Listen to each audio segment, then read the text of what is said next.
Y'all, I am so irritated right now. My son sit up here and literally took $2,000 off my fucking credit card. That's my rent money. That's everything. Every fucking thing.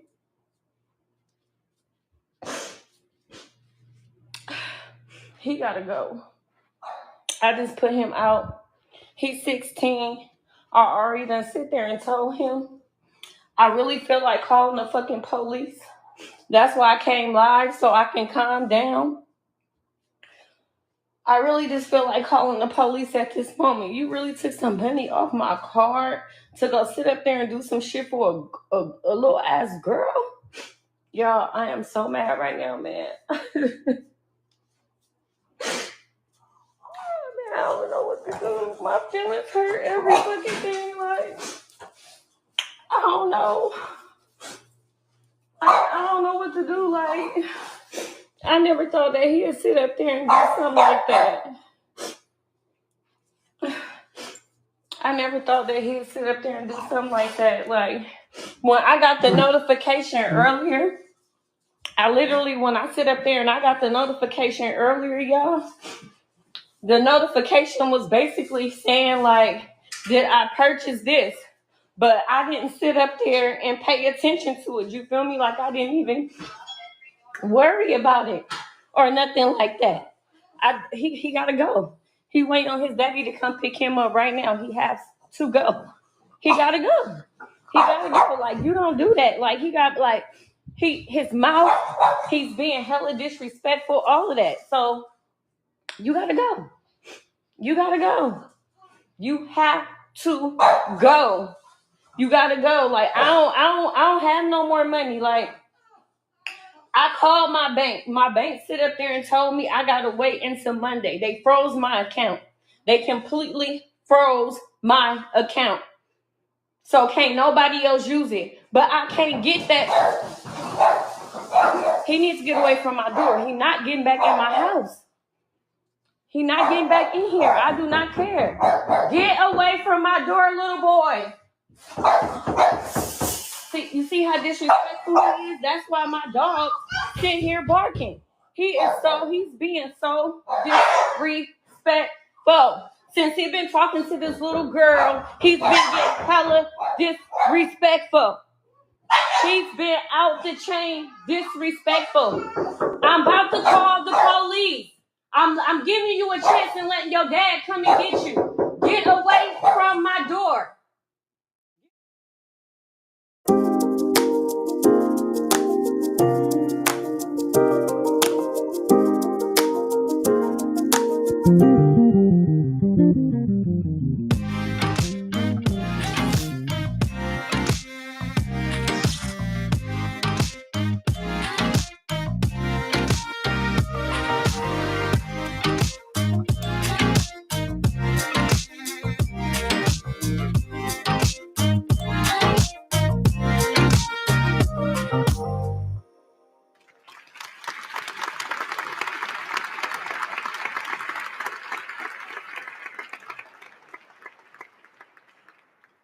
I'm so happy the 21 days and 22 days of prayer is over. Oh, that was by far the most tiring one of all of them to have to play. And I want to give a special shout out to Jonathan Sherrill because without him, I would have had to play the whole 22 days. And I don't think I would have made it. So thank you so much, John, man. You were a lifesaver. But that was crazy. But I did get a chance to use both pedals, both the GK Plex and the EBS micro bass. And I can honestly say they're very similar. I mean, they take different ways to get to the sound, but they're pretty much similar. They just operate differently. For example, with the GK Plex, you have to really boost. It's more subtle. With the EBS, you don't have to boost as much. You just a little bit goes a long ways. But I was able to get the sound that I want from both pedals. So a lot of the times you were hearing when I was there, you would hear me play. Sometimes it was the Plex, sometimes it was EBS. And when I would go back and listen, I can't tell the difference between the two. I can hear the slight nuances. GK does have a sound, but really in the context of a mix with everything going, you couldn't really tell. And I actually enjoyed using both pedals. I said all that to say this. If you decide to get the GK Plex or the EBS, me plugging the bass up and letting you hear them, that doesn't do justice. You need to hear it in terms of a mix. And I have all my stuff. I don't feel like plugging everything here to stream it over, but I would just tell you this. They are very similar. One of the things I do like about the GK Plex is it's more friendly to run into an amp. With the EBS, if you were running straight from that into an additional amp, it will give you a little bit of, and you have to, which is weird. You have to flip the phase on the amp, the ground lift on the amp, and then flip the switch on the pedal, which is dumb because you're not using it, as the head. Pause. But yeah, what's up, Rob? What's up? But yeah, I did enjoy using both of them. As a bass player, I've been saying we should, do like guitar players. Guitar players, they go nowhere without their pedals. I really believe we should start doing that ourselves because nobody knows our sound like we do. And sometimes we go to a situation where if you don't have a good sound engineer, fortunately at Powerhouse, we have great sound engineers when they are there. But we have great sound engineers. What you hear on the stream, that's Rob. That's Rob. That's Nick in the house. They do a masterful job. And James, when he's back there, he's using, some settings. But yeah, we have great engineers there. But what happens if you go somewhere and it's not a great engineer? And as a bass player, you're frustrated because the bass doesn't sound like you want it to sound. So I want to encourage bass players to actually go out and, try some pedals. Try to expand your horizons with your tone. I actually have a few pedals and some tinker toys that I'm going to start bring out, Rob. So be prepared. You doing church, y'all? Man, it's been crazy. What's up, Rashawn? It's been crazy. Though I've been seeing other people do church during the weeks and whatever during the first month, but listen, and they're making this a thing. I literally have been seeing people saying they're coming from out of town to come to some of our weekend services like Friday, Saturday, and Sunday. And I'm like, oh God, don't let Bishop hear this because it's gonna be crazy. Even next year is gonna be crazy. I'm not looking forward to it. Hey, Ale, I don't know how to pronounce your name, sweetheart. I think it's Alea. Hey, how you doing? Great to see you. This is going to be an interesting show. I wanted to open up with that one because that actually disturbed me on so many levels. You're doing your best to raise a child, and I work in childcare, so I see the struggle that a lot of parents, especially single parents, I see what you go through. And I can imagine how you would feel if you would go to your credit cards, and they do that. I remember losing my wallet before, and they will shut down everything. If they see any suspicious activity, they will shut down. I was somewhere with New G, and because I think we were in Canada somewhere, and because they saw my card being used in Canada, they locked it. And I had to wait before they unlocked it. So I was literally up in Canada. And because I'm mostly a digital person, I don't carry cash like that. So it was I went on a fast that day. And I'm the kind of person I know God needs to, teach me thy ways, O Lord, but I'm so prideful in that way. I don't like to ask for help. I know Miss Lynn always says that to me all the time. I know it frustrates her, frustrates my family, and frustrates a lot of people when they try to help me. But I've always been the person not to ask for help unless I desperately needed it. But I'm quick to give help when people need it. That's crazy, but that's how I am. So I do know her frustration of not being able to access her account in anything. I will say this. Your child didn't wait till he was 16 years old to be disrespectful. He's most likely disrespectful before. But once a young man experiences some viscous innards, we do start to act a little crazy. We start to feel ourselves. We start to feel ourselves, pause, but probably not really. Some people like to feel themselves though. But anyway, we start to act a little funny. So this is probably his first piece. And so he starts to act funny. I'm not that parent. I don't deal with that child. But working with children, and make no mistake, children, we're Child care centers, we're with your children more than you. Believe it or not, you drop your child off at 6 a.m., you're picking them up at 6 p.m., that's 12 hours. You sleep for 8, that leaves very little time between you and your child to have some interaction. So it's mostly us. And being with these children 24/7 like that with me, I've learned quite a few things. Number one, you need to set those boundaries early. Your child needs to understand. Now, kudos for you for kicking them out. But I don't think type 1 if you believe she's going to hold to that. I believe that child was in the house before it got morning. That was just her going online venting, which I would encourage you, like Jonathan said earlier, keep your personal business personal. Don't bring it to Facebook. I think reason why other bloggers, not me, but other bloggers, vloggers or whatever, reason why they have a platform is because all our business is in the street. If we keep our business off the street, and most of the time we volunteer the business, if we stop doing that, then these issues won't happen. Now, had his name ended in Hearne, that would have been it for him. You spend this money on some 16-year-old girl, bro, you're going to be mad because one day you're going to look up and your boy's going to be on your dollar. On your dollar. Oh, your dollar, they go do that. I saw something that was posted. I think when I get online, I know I say pause a lot on my lives and everything, and I do pause with the band and everything else. But you can't tell me what I'm about to show you is not a pause. Check this out.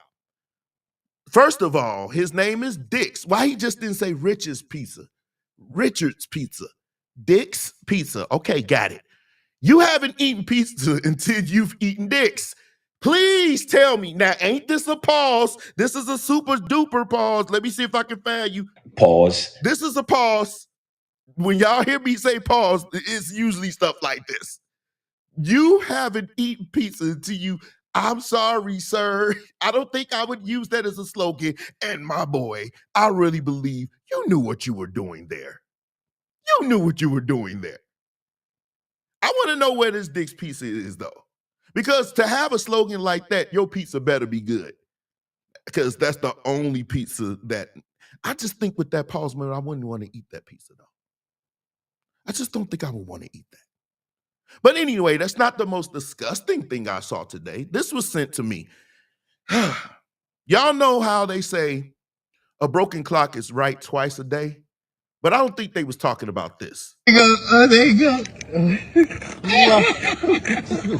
nigga crazy, cuz. Project Living was a person. That nigga snapped. I'm curious to know how you got a roach in your watch. How do you physically get a roach in your watch? Now, we know after nuclear wars and everything, probably after Armageddon and the rapture and everything else, roaches will still survive. But I want to know, how, sir, did you get a roach in your watch? Can somebody please tell me how you got a roach in your watch? I will pay money. Listen, I will pay money. I just won some on FanDuel. Finally, I had something happen for me in basketball. I'll give you some money. I'll give you a cut of it if you can tell me how you were able to get a live living roach in your watch. Please tell me. I'm welcome. Anybody want to type and tell me how they were able to get a living roach in that watch? Please type it. I want to know. Because that was a living roach. There you go. That nigga crazy, cuz. Project Living was a person. That nigga snapped. How? Oh, I'm sorry, man. This thing wasn't scrolling. Yo, hey, everybody. Hey, Jason. Hey, Danon. Hey, Marcel. Jabril, what's up? Hey, Raya. Listen, I'm telling you how. He said that ninja's house. That, honestly, yeah. But I mean, I've been to some, listen, I once dated a woman that had roaches greet me at the door. They opened the door for me and say, she coming out, man, just have a seat. We're going to watch the game with you. Literally sitting next to me watching the Heat game. This was back in the early 90s. And they literally were on the couch with me chilling. Hey, you gonna share some of that popcorn, my boy? You know, I mean, I've dealt with people who had roaches. Now, mind you, I didn't want to stay after that, but I was shocked. The roaches were very nice to me. They were very hospitable. They were very hospitable. They opened the door. Hey, yo, D here. Hey, why don't you can have a seat right here? You know, we just chilling. Big roaches. They weren't no small ones. You know, those big roaches, they ain't scared of you. They listen, they're not scared. They know they're gonna survive. They're gonna survive everything. So they're not scared of us. So they was just like, bro, you know, their hats were broke to the left. That was a pretty good thing. I felt that a little bit at home. Had their hats been broke to the right, I probably wouldn't have stayed. But it was broke to the left. They were peoples. I felt a little bit at home with those roaches in that regard.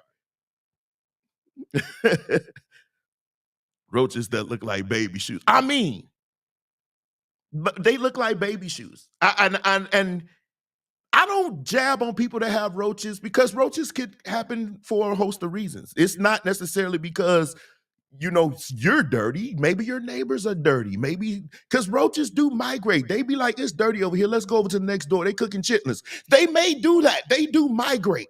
Roaches will cross yards to get to your crib. And only thing it takes is one. One roach will change, like they say, what? One can, what's that Bible verse? One can change 100. Look, roaches multiply like that. Roaches like that. So I don't necessarily come to somebody's house and say, oh, you got roaches. You know what I'm saying? Especially in 2024, you don't have to have a roach problem. They kill roaches pretty efficiently these days. But back then, you know, if you had roaches, they was part of the family. They were part of the family. That's just the way roaches moved back in the day. But that was crazy. This really wasn't going to make the show, but I had to touch on it. Every now and then, I like to speak to my musician friends, and I'm going to get to Kim and Kelly. But I like to speak to my musician friends. I saw something that was posted, and it said drummers should get no less than $100 for service. Let's argue. Rick, there is no argument except for one. It is 2024. My fellow musicians, I want you to hear me. Please share this snippet to every musician. And before I get there, y'all do know I do have credentials to speak on this, right? Okay. Because, you know, there's some people out here, I'm going to go there later, but there's some people out here that think we shouldn't speak. I'm not one of those people, but I'm going to speak to you. It is 2024, my fellow musicians. If you are still making $100 a gig or a service from somebody that you don't call brothers, sisters, cousins, uncles, you know, somebody that you have relationship with, then you have nothing you should be complaining about. Because it's 2024. $100 doesn't go far these days. I live in Portage. I live far away, well, not far away from Chicago, but those of us who live in Indiana, you know where I live. You know this area. And it's quite a hike from here to Chicago. There is no way. Listen, this is DEE HEARNE. If you want to hire DEE HEARNE and it's not something I can do remotely, do not call me and ask me to do anything for $100. Not $125, not $150. For me to even leave my house is $200. For me to leave, that's just to leave. That's not the songs, the rehearsals. That's just for me to say, okay, I'm coming out. And if I got to bring my rig out, that's going to be even more. You need to set a standard and you need to stick to the standard, which brings me to this point. It's too much flip-flopping and undercutting going on in our community. If somebody sets the standard and it's $200, that's the standard. You do not play for anything less than $200 unless, of course, you are not on that level. If you're trying to learn, you're trying to get your feet in the door, then of course you have to do your own negotiations. But those of us who are established, we're in the game, we've done sessions, we've done tours, we've done gigs, there is no way you should not be charging the standard. And that standard is not $100. That standard is not $100. The standard for $100 left once 2000 came. It is 2024. There should be no such thing as a $100 gig these days. Unless, say for instance, I'm at a church, right? or I'm at a place and they say, man, could you sit in with us? It's 2 songs, it's cover songs. You're already there, no rehearsals. Then, hey, you can easily pick this up. And if you're a drinker, you know, I'm not, but if you're a drinker, you say, hey, that's cool. This paying for my rounds. I got you there. But I'm saying to prepare, to rehearse. My strings cost more than half of that. My strings, I use elixirs. Now, those people who know bass players, you know how much elixirs cost. And I don't get one set when I buy them. I'm literally changing my bass strings almost every week because I have so many basses I can, you know, shift around. But for the most part, my main players, I got strings for them. I still have sets that I haven't put on. Elixirs, they cost some money. And you mean to tell me for my expenses, I'm going to go out here and charge you for what? 100? No. Because by the time I put my strings on and get gas, I've made nothing. Now, if we have a relationship, this is why it's so important to build good relationships, because then you can call these people when you are in a pinch to help you out. But we don't establish relationships no more. We undercut, we talk. Our criticisms are so harsh. Now, me, I can take criticisms. I don't mind it. But everybody's not wired that way. So some people will take your criticisms and be like, no, I'm not rocking with you. Rocking was the clean word. And I think that we shouldn't still be having this $100 talk. The standard, drummers, for a service should be nothing less than 200. And I'm actually being low, but that should be the rock bottom, 200. That should be the standard. If you're going to play a service, especially if you're playing at a church that's progressive and they doing a whole lot, nah, it's 100, it's 200. Man, that's what I'm saying. Elixirs ain't no joke. Elixirs, they have a sound. I usually get the stainless steel ones, especially for my Ashe bass. My Ashe bass is so bright, but I like steels on it. But usually on my other basses, I may use nickel. But Elixirs still, they dang near 60. I think they are 60. So if I'm charging you 100 and I'm putting 60 on my bass, then gas prices, I don't drive a car, I have an SUV. So what money am I making if I'm charging you $100? And y'all be wanting a lot for that 100. Here you come sending me 8 songs. Are you freaking kidding me? They better be new G songs. They better be some songs that I may have played on before, because they know where in the world I'm learning new songs. And no. 50 to 55. Yeah, mine usually costs like 59. I think I get mine from Sweetwater. Because they usually have them in stock, and I have an account with Sweetwater, so I just use that and I get it. But still, they ain't cheap. They ain't cheap. But I want to say that's musicians, let's not start off this year that way. Let's charge the right prices. If they can't afford you, be ready to stay at home. It's cool.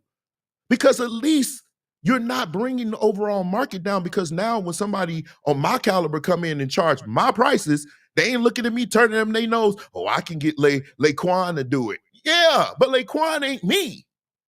And I shouldn't have to stoop to Laquan's prices. How many records has he done? And even though I don't like doing that, but credibility does matter in our industry. It really does. As much as I don't like it, it's a reality. We have to deal with it. So, yeah. But anyway, another musician left this post. And I knew I was going to get to this. Let me set it up for you. So you at a gig or whatever, you meet this nice girl, and back in the day, we'd be like, can I have your number? Can I have your beeper number or whatever? Everybody, you remember those, what was that T-Mobile thing that everybody had, look like this, and the screen would flip up? Everybody had those things. What is the name of that thing? Y'all remember it? I know I'm showing my age, but everybody had it. It was the T-Mobile thing, and it held like this, and when you hit the switch, the screen would flip over. It wasn't touch screen yet. What was it called? No, not the two-way. It was something else. What was that thing called? Somebody please tell me. Tell me. I give you 25. First person tell me, I give you 25. Put your cash app up. I see you $25. Easiest 25 you ever make. What is it called? It was pink, it was gray, and it had the QWERTY keyboard on it. And when you flipped it, you hit the switch and the screen would flip open. What was the name of that thing? I can't move on until I find out the name of that thing. It's driving me crazy what was the name of that thing? My cousin had one. Do y'all know? Man, I don't want to have to look that thing up. It was, Jesus. But anyway, you remember you used to ask, I just waiting for somebody to post it. Wait, somebody might have posted. Hold on, let me see. Sidekick. Okay, went and post your Cash App or inbox me your Cash App if you're on Facebook. I'm gonna send that right to you right away. Sidekick. I never had one, y'all. But I wanted one so bad. I really did. I ain't gonna even hate. That thing was so amazing to me. I still probably would go get one just to say I actually finally got one, but I used to love that thing. My cousin used to always play with that thing. I used to hate on him because he had it. I don't know if he was texting chicks. Hopefully he wasn't chasing pizzas. But but all jokes aside, you meet a girl, you used to get a number, right? But now we have social media. You say, can I get your Instagram or can I get your Facebook? And so when we approach a woman, we know we want to holler at you, right? We want to establish something with you, whether it's physical or whether it's, something that can go to marriage or a serious relationship, right? But you know our intentions. You usually know our intentions. And it's usually not to be your friend. And I'm going to get there. You inbox her and she says, I'm really not interested in you that way. Let me say this. Ladies, stop saying, but we can be friends. That's just say you're not interested. Don't say, but we can be friends. Don't do that. Because to me, somebody that thinks like I do, I'm thinking you're trying to put me in the friend zone. I ain't finna do all that. But if the man, now his intentions to you has been expressed, they have been expressed, and now he's saying you turned him down. If he blocks you or unfriends you, does that mean he's weird? Does that mean he's weird? So somebody posted this, and he's a friend, so I'm not going to go at him.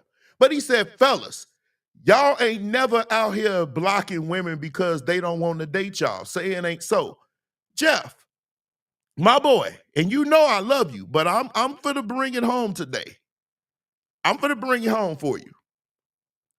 If you don't, I just stated to you, the purpose was to get you in a relationship or whatever. That was the purpose. If the woman tells you no, there is no purpose. Her purpose has been served. It has expired. Her value to you has expired. If you should block this woman or unfriend her, it doesn't make you corny, weird, weak, or anything else. She serves no purpose to you. So if somebody like me, I'm a musician. I have a lot of people. I have followers. I have whatever. So of course, I'm not going to block you. I wouldn't do that. But if on my private page, just me and a few people that I know personally, why would I keep you there if you have no value to me? You're not my friend. You're not my woman. You're not my family. Why would I keep you there? Why would I need to do that? And I'm not saying they should go out here doing that, but I'm saying if he does, fine. And somebody made a comment and said, well, it's not even that serious. You know what? Facebook really is not. And if you're about to be upset because somebody you really don't know blocks you, then something is wrong with you, not the person that blocked you. You serve no purpose. If the restaurant I went to said we no longer want to serve you because you wear black clothes, why would I need to go to that restaurant and keep that restaurant number in my phone? They've expressed that they will not serve me. Why do I need to go there? So the restaurant gets mad. Why you block our number from your phone? You said you're not going to give me what I desire.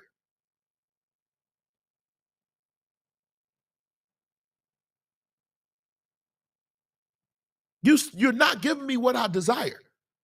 So to me, I hate when men move this way because you're setting yourself to be friend zoned.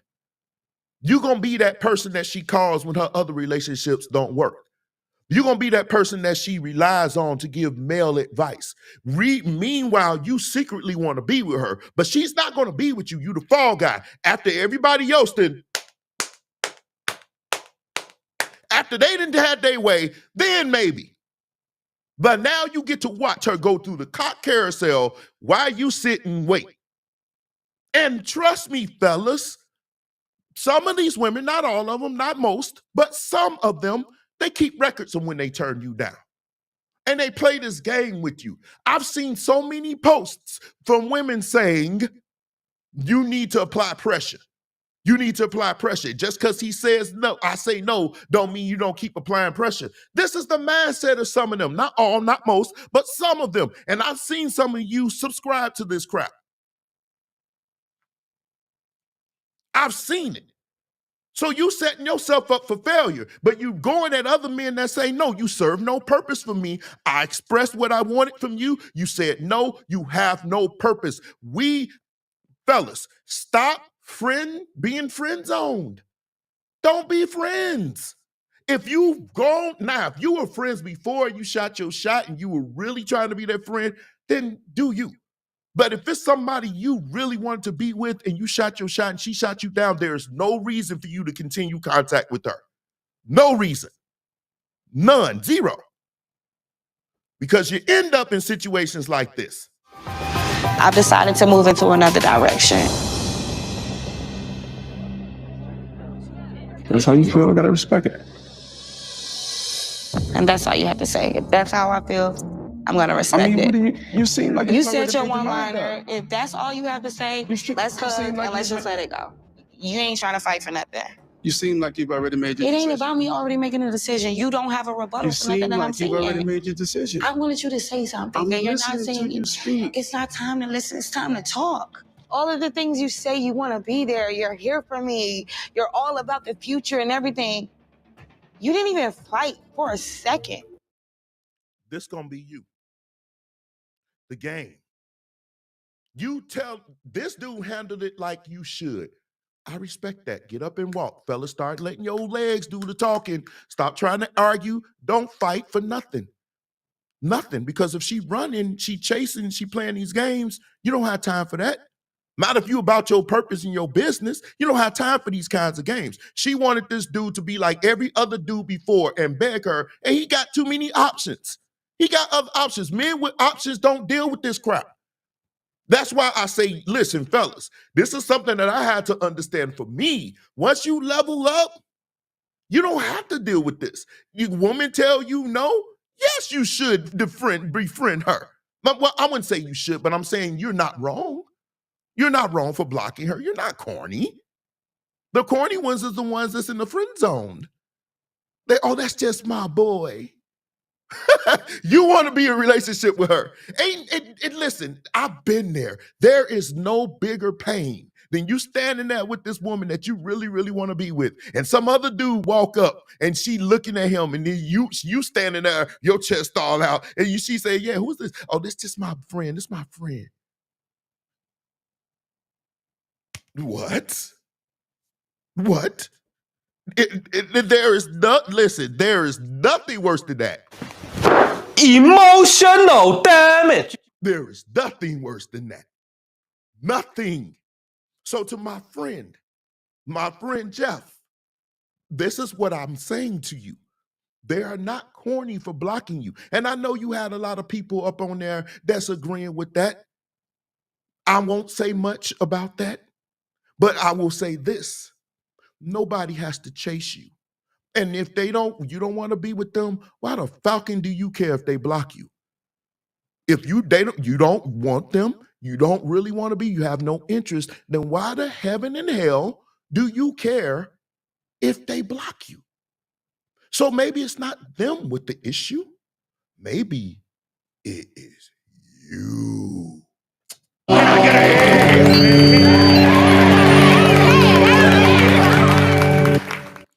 All right, preacher's gone wild. Let's do it.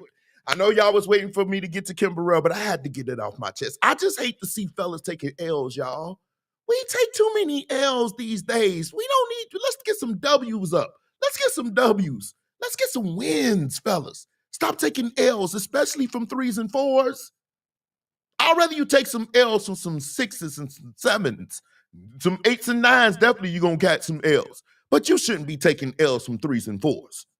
You should not be taking L's from 2s, 3s, and 4s. You shouldn't even be approaching 2s and 3s and 4s. We should be getting our game up when we can approach 5, 6, 7s, and 8s. Those are averages. Those are average women. Why are you getting your heart broken by 2s and 3s? Ooh, I didn't want to go here today. No real talk today. Let's do Preachers Gone Wild. Amen.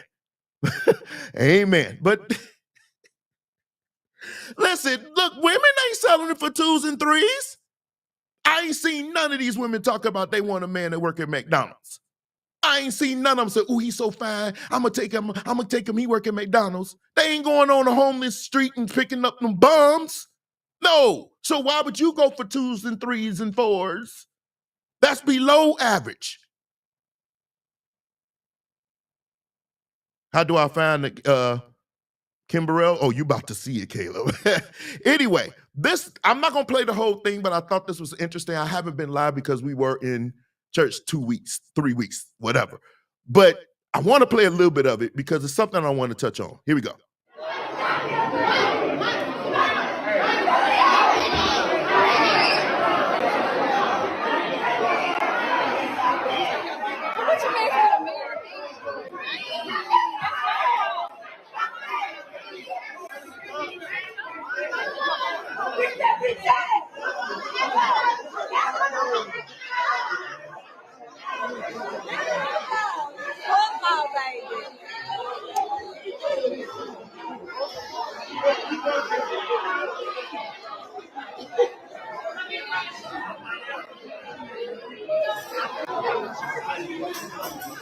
Lord have mercy.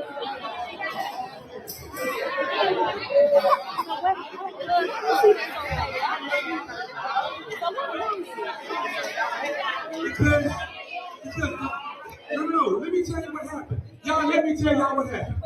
Let me tell y'all what happened. Do y'all remember? No, he can't go to my law. We'll be in court. We'll be in court. We'll be in court. The period of my law, it didn't say the moderator. It said the chairman of the deacon board would do it. He can't appoint nobody to do the job. He can't appoint nobody. Sit your down. Sit down. Sit down. I wanted to post that because I didn't get a chance to do commentary on it, but I'm going to do this really, really quickly. Number one, I was always from the school of thought that if you have a problem with the dude, you get the dude. You don't go at the wife. Side chicks, side dudes, side ninjas, side 304s. You don't go for the woman. You don't go for the man. You go for the dude you messing with. And I don't know why the side chick would show up. They said she was preggo, so I get it, but you still cross that boundary. Your job is not to show up and make scenes and show up, I'm gonna beat that blank, blank, blank. That was crazy to me. You messed that up. You know, why were y'all doing it wrong anyway? I just don't understand these dudes. You got more to lose. You a pastor, god dog it. Why are you doing that? But needless to say, that was stupid.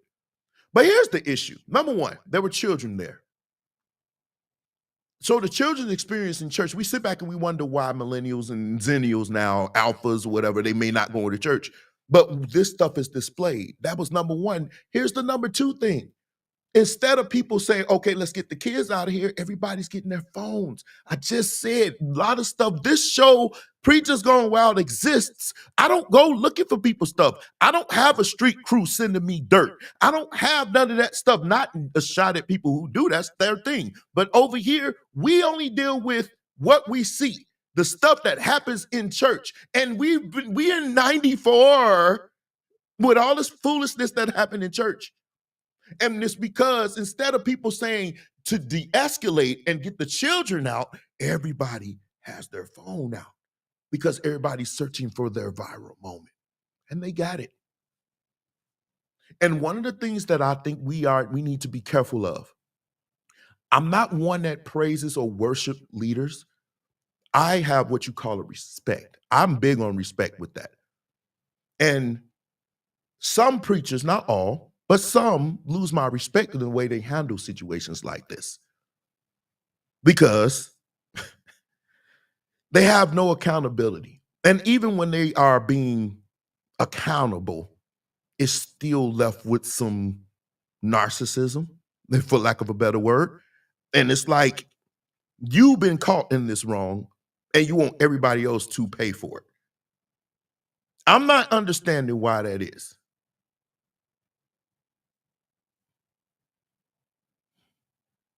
And I'm still trying to figure out what the church bylaws have to do with you. I mean, maybe I'm wrong. I'm not Baptist. I was Baptist for a while, but even they ran it differently. Man, my Baptist people, please help me out. All that bylaw stuff go out the window if you've been caught in adultery, right? I mean, you would think that some things, so basic sin that will be proven sin, you literally get this chick pregnant with a gazumbas hanging out in the church ready to fight. You got her preggo, and you still up talking about the bylaws of the church. And you know what's worse, y'all? I didn't even post that video. I have it, but I'm not going to post it. This idiot had his wife get up there and say some foolishness like nobody's perfect. We know that. And that's one of the reasons why I have respect, not reverence. I have respect for leadership. I have respect for bishops and pastors. I have respect for prophets. There's a respect. Now, prophets, I hold to a high standard. That's, y'all know that. But still, I got prophets that I really, really respect. Fred Ward. I respect, y'all know I respect Bishop. I respect a lot of prophets and preachers. But that respect was earned, but they still have respect from me. But I have no reverence. So if Bishop should be caught at Delilah's Gone Platinum throwing dollars at hookers, I would be like, well, you know, he wrong, but I ain't ready to throw the book at him. He's a man. He's going to make errors in judgment. I'm not one of those people, if they fall, I'm ready to leave your church. It's just not me. Depends on what you did and how, here's the key, how you address it with us. We've been seeing over the last few months how these preachers ain't been dealing with it right. They'll lie, they'll circumvent or prevaricate, or they'll just treat you or deflect. Oh, that's beautiful. They deflect. Why is it that now you calling this, you want to deflect like you just like us? No, sir, you did it. So that's what makes me lose respect for you, how you do that. And so now the greatest honor you can give to a preacher is not an offering. It's not a car. It's not special parking and standing up when they come in. The greatest honor you can give to a man or woman of God is for you to listen and hear and apply the words that they are teaching and feeding you. That's the best honor you can give them. If they can see your growth and your maturity based off of their teaching and their leadership, that's the best honor they can give you. That falls if they don't prove themselves to be good leaders and be accountable for the foolishness that they do. We need to stop worshiping leaders and give them the respect that's due, but don't worship them because you're going to be hurt when, not if, when they fall. And they may not get caught in a sex scandal. They may not get caught in that, thank God. But it's other things that they may do. See, we expect them to be Miss Pure or Mr. Pure, white as the driven snow. That is unrealistic. But the way that they deal with it should exemplify the leadership that they have. If I'm caught in something, I'm going to demonstrate to you how you deal with it, and you are held accountable by the people you serve. How hard is that? I just don't understand this foolishness that we've allowed to happen. Nobody's perfect. I'm going to make errors in judgment every freaking day because that's me. But your pastor is too. They are human. She is human. They're going to do dumb stuff. You worship these people too much. That's why you get up in a pissy fit when somebody says something about something that you know is wrong. You know it's wrong, but you're so enamored by them. You are worshiping, and that's really adultery. Wait till I get to Gino's next week. Oh yeah, Gino's getting here next week. That's gonna be beautiful. And speaking of accountability, After I went through the scam and went through the scandal and the blog, people got mad. I set myself down. When you're anointed and you're integral, you know how to sit yourself down. see this. I want y'all to really, really pay attention and look at this. Look at the attitude behind it. This is what I'm saying. Pay close attention, and you can hear the people saying, "Yeah, they're agreeing with it like a cult." So no matter what's done, they can get away with it. No matter how egregious. Let's continue. But even in sitting myself down, Pastor Jay, and even with going under the instructions of my pastor, because every pastor needs a pastor, even getting online and owning my wrong and asking for forgiveness wasn't good enough for some people. Because the real people that want to see you dead don't care nothing about your recovery. But I'm in a better position afterwards than I was before. And if me recovering don't make you upset, well, baby, go somewhere and die. Do us all a favor. You ain't anybody that want to see people down and want to see people destroyed. They're not fit to live. Please don't slit your wrist with your miserable self. I'm going to just end that right there. You literally have a man of God standing in the pulpit telling people to slit their wrists. You cannot make this shift up. You can't. I'm sitting up here. I wonder what Jesus was doing in that moment, watching this stuff happen. Like listening to this fool tell people to kill themselves because they want to hold you accountable. Listen, if you get caught up, if you're a bishop and you're a pastor, and you, especially, well, no, I don't even know this dude. Listening to this church, he probably got like 4 members, maybe. But still, somebody knew enough to put blog on him. I wouldn't. I mean, he only made Preachers Gone Wild because he was foolish in the mic. But outside of that, I'm not going to dig up on him. Nobody, where's Whitehead? Speaking of Whitehead, where's he at? Anybody, see, you ain't heard from this dude. Nobody cares.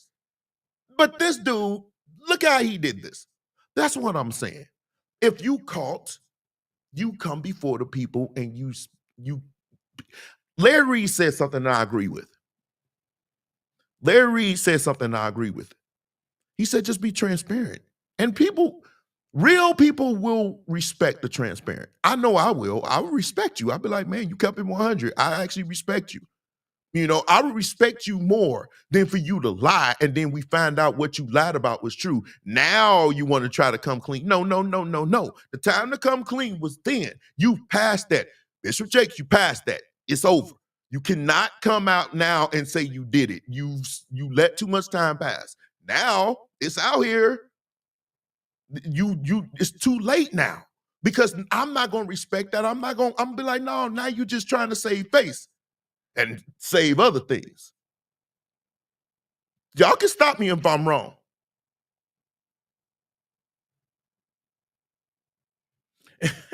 Too much business.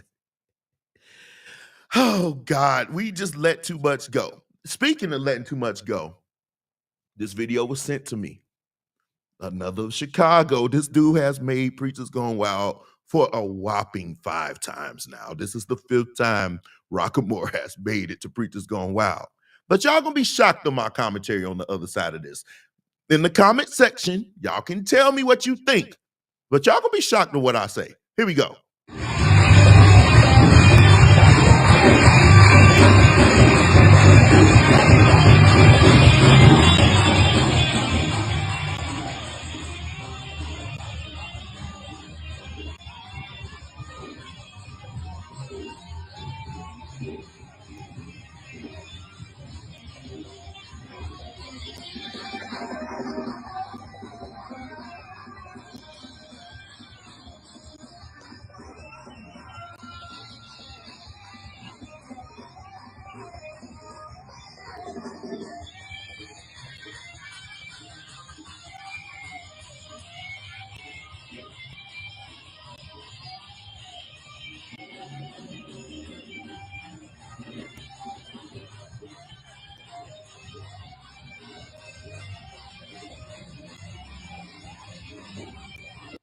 Okay, so tell me what you think. I'll give you a second. Tell me what you think. Me? I ain't even gonna give you a second.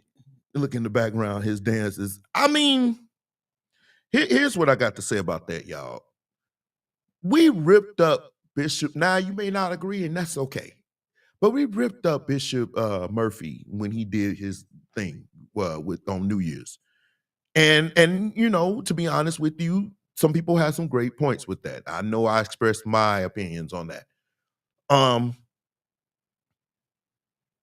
just feel like sometimes I don't believe church should be so solemn. I believe us gathering together, it could be, he was dancing, whatever. But I didn't see anything wrong with this. I felt like he was just shouting and doing his thing. I didn't really see anything wrong. I mean, people were saying, listen, that man ain't effeminate. That is not an effeminate man. I don't care. We get so busy trying to wonder what somebody's doing with their dickenosis. We shouldn't be doing that. Trust me, you way off kilter on this one. That man is not, he ain't doing that. No, you wrong on that one. I can tell you wrong on that one. That man ain't doing none of that. So we can stop. No femininity there. I just believe sometimes we want church to be so solemn. We want to program what dancing should be and everything else. And y'all watch me. Those of you who watch me go live or whatever, I express some things on certain things, but I didn't see that here. He was just shouting. And he had his way that he dances in church. I didn't see nothing wrong here. I really did. Now, people were talking about that outfit. Okay, that's your opinion. But as far as what happened here, I can think of a million things that he could have been doing that was way more egregious than what we just saw here. I seen somebody that was dancing and shouting. If it was just a regular member in the church, nobody would care. They'd be like, he was just shouting. And y'all probably would celebrate it. Especially if it was one of your favorite artists or gospel artists, you'd probably be like, look at him, he getting it in. But because now it's a pastor, some people got their feathers ruffled, and I didn't see that here. See, I don't see these people as grand people, as people I'm putting on the pedestal. I see these people as regular people with different gifts than I have. They have a different gift. They have a different function in the body. And because I see it that way, I don't look at these people and say, oh my God, he's a pastor, he's dancing. No, I see it as somebody that's praising God and whatever in his way. That's just my opinion. Now, these are opinions. It's all subjective. There is no such thing as a wrong opinion. There's a such thing as an asinine opinion, but there's no such thing as a wrong opinion. And my opinion here is that he just danced or whatever. Now, if it was never recorded, nobody would care. This is just a moment in his church. But because everything's done in front of a camera now, then now everything's exploded. Come on. Look. You would have had a fit at our church when I was at Greater First back in the early 2000s when they was doing Electric Slide. You would have been having a fit. Now I'm looking back at it then, I'm like, I don't think we should have did that. But at that moment, we were in church. It was New Year's Eve. We would have a great time. We were in church. We went in, confetti flying and everything. But I just think I don't want us to get so much in church where we so solemn and so like, oh, everything needs to be, oh, God is holy, holy, oh. I don't want that. I want to have fun. I want to have jokes. I want people to shout. I want to have music. I want it to be joyous. I want it to be everything that the world is not. They should be coming to us and not the other way around. I get that part. But if we make church so boring and solemn, how can we then say, I'm excited to go? I love going to Powerhouse because we be getting it in. Y'all watch our lives, we go. And you don't see us playing anything that the world can say is ours. But we play. And we have a good time doing it. Why is that such a big thing in church now? So no, I don't see anything wrong here. I don't think his shout coming from a pure place. I feel like he's looking for attention. I could be, I don't know. I can't ascertain, it'd be nice to have Bishop here. He would never come here. But it'd be nice to hear his point. But I get you what you're saying. Yeah. But even if he's shouting, this is still church. I get it. He's shouting, but man, I don't know. I just don't want us to get to the point that we so lockjawed on everything. Pause. Jesus.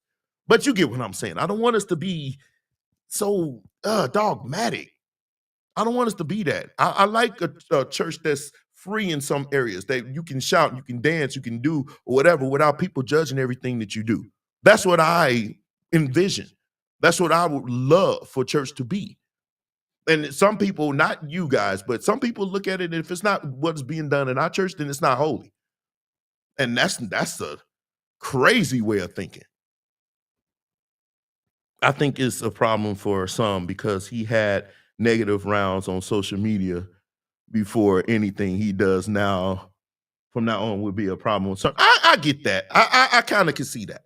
I can't believe I had Jaden's comment the duration of the show. That's why I need a producer. I'm taking applications. If anybody wants to produce, we can do this thing. You can help me out. But Jaden, you listen. You're a show now. You want to come on? You want to join me? That's what y'all was talking about. I was reading the comments like you just gonna keep Jaden's comment up the whole show. Yeah, I am. But now you on the show. It don't have to be that way, but was he just doing it to do it or be seen? Yeah, I mean, I get that. I mean, that's a fair assessment. That's a fair assessment, you know, and a lot of people were saying that. I still just feel like in this regard, we won't know until we ask him. And you know who knows? God. And the people in this church, what happened after this? Was people and see, I know the culture of the church. I've been there a couple of times. I played there a couple of times. The culture of their church is a little different. It's not like what we're used to. They do things differently over there. They different over there. So what we may deem to be unacceptable is probably their norm. You see what I'm saying? It's their norm. So I'm not ready to just say, oh, he was doing this for whatever. We don't know what happened here. Like I said, I've been to this church and I've watched a few of their lives. They different over there. They different.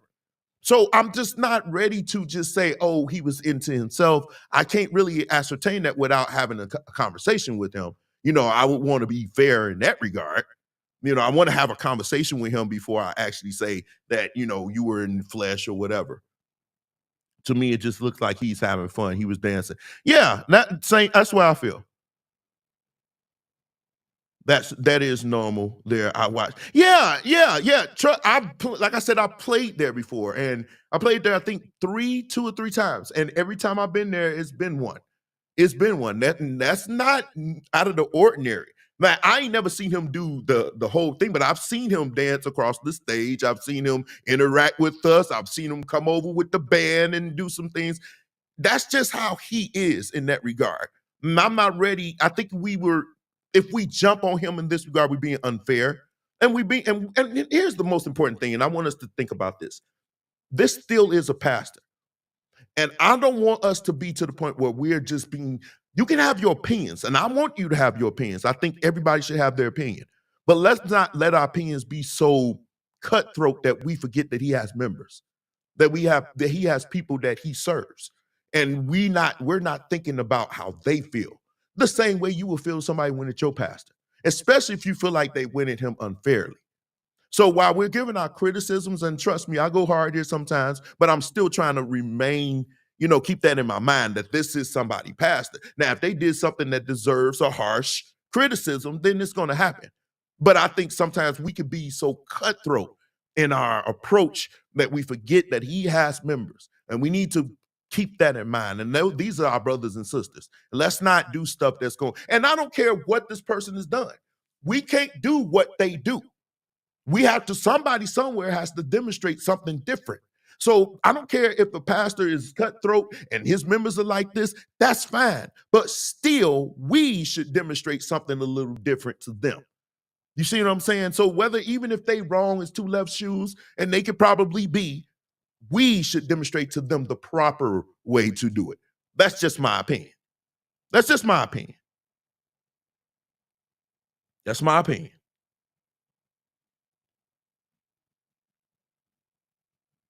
We look like we could be brothers.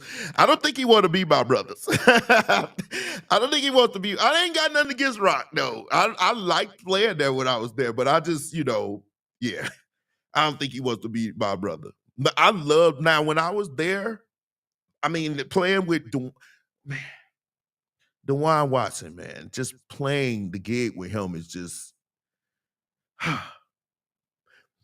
bass players, we got drummers that we just love to play.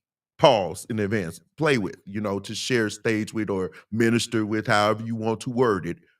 And Dewan is just one of those, one of many, but he's just one. Every time he's on a gig with me or somebody sends me a song and I'm saying, who's this on drums? I pretty much can tell when it's Dewan because Dewan pays such attention to detail, but I'll be like, who's on drums? And he say, Dewan, I know this is about to be one. I'm about to lock in.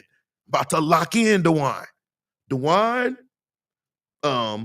Josiah Maddox, D.O., Brent been playing for forever. Calvin, Rexell. There's so many drummers that I played with that every time I know that they on the set with me. I haven't played with Calvin in a long time, and neither with Rexell, and those are pause moments. But even when we were on the same gig, I just loved it because it was just like, you can't do no wrong. You can literally hit one note, and those guys is gonna make it feel like you just did everything right. Believe it or not. Name a favorite 5. I think I just named my favorite 5 in no particular order. Calvin, Rexell, Brent, Dewan. Ooh, it's kind of hard because I got so many though. Because I got to throw Josiah and Dio in there. I got to throw them in there. And I know some of my band members going to laugh, but sometimes Turbo be getting in there too. At my church, Turbo, Diamond's coming along, but Turbo got some moments. He got some moments. But Dio is another one. Jesus Christ. Dio, man, y'all should go back and listen Sunday nights. It's like Dio just knows what I'm going to do before I get there. And that's crazy to me. And he knows how to accentuate what I'm going to do. You find a drummer like that, it's everything. It really is. Anyway, let's move on. Hold on.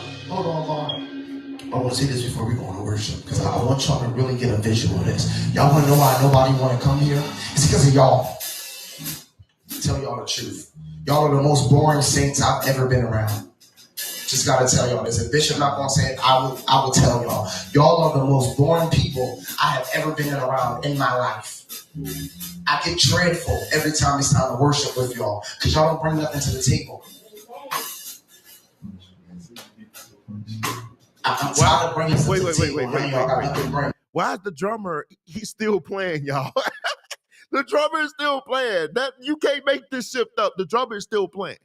I would have stopped playing because this is a crazy moment. Y'all worried about stuff that happened yesterday, wasting time. Y'all worried about stuff that don't even matter, wasting time. My new attitude is, if you're not going to go to church to worship, stay home. And I say this all the time. I don't need none of y'all. I love everyone in here. I love everyone. I don't need not any one of y'all in here at all. Y'all don't do nothing for me, but look at me while I'm saying it anyhow.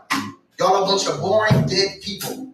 And I swear to God, I swear on everything I love. If it don't change, y'all not gonna see any benefit from the Lord.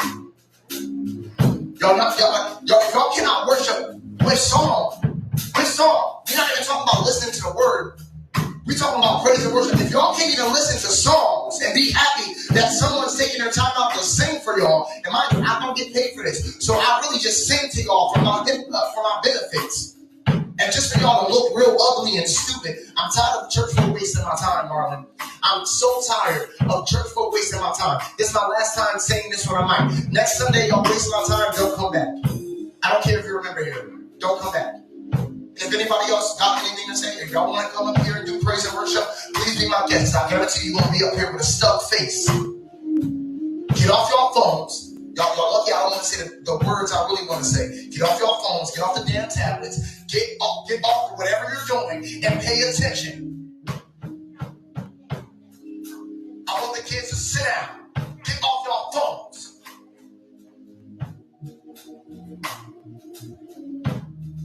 Trying to discipline the kids. How can we discipline the kids and adults ain't be disciplined? Swear to God, immaturity. Hate being around immature people. I'm sorry, Facebook. I hate immaturity. Amen. So with that being said, can y'all start to bring something to the table? Because if y'all was to go outside, and y'all know what I'm talking about, if one of our friends hit us up right now and say, let's match, Y'all gonna bring something to the table. When people tell us, so let's come together and do something, y'all gonna bring something to the table. And if you don't bring anything, you brought yourself. And that's like you brought yourself. Why don't we have no energy for God, but we have energy for everything else? I hate being around people like that. I promise you. I still love you with the love of God, but I hate being around all y'all. Spiritually, I hate being around all of them. Spiritually. Straining. Y'all are straining. Y'all straining y'all don't even understand. Martin, they don't even understand. Y'all straining the word. It's hard to preach to y'all because y'all about slow and y'all don't listen anyhow. It's hard to say to y'all because y'all don't know how to find the right key or to even sing along. So it's so hard to get people to participate and they don't want to participate. Promise you. I'm okay with replacing everybody in here with no issue. No second thought about it. I will replace all y'all with people that actually want to worship. People that actually want to praise. There's no problem. And I'm going to say this. If you don't like what I got to say, get the hell out. If not, sit here and worship.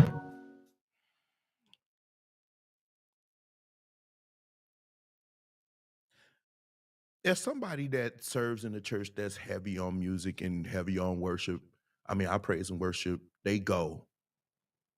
And I know sometimes it could be one because you looking and people just standing there looking at you. Because believe it or not, there are some people in church, and as we progress into this new dynamic, I don't know if y'all noticed, but the church is shifting.